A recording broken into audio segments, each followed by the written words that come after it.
डहरिया तो नदी बीच नैया हिलोर मारे करी हैया ए गोरी हिलोर मारे करी हैया ए गोरी हिलोर मारे चल लू डहरिया तो नदी बीच नैया हिलोर मारे चल लू डहरिया तो नदी बीच नैया हिलोर मारे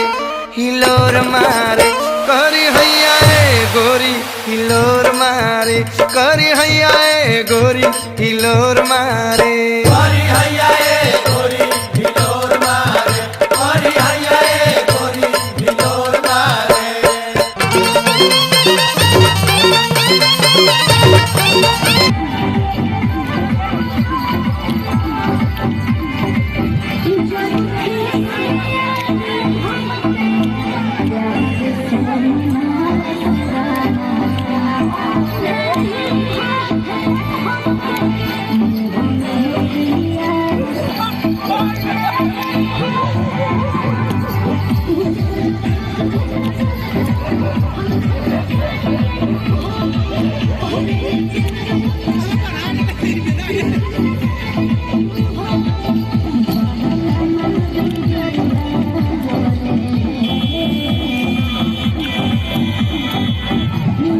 हम लोग का वीडियो कैसा लगा, अच्छा लगा तो प्लीज़ लाइक और शेयर जरूर कीजिए।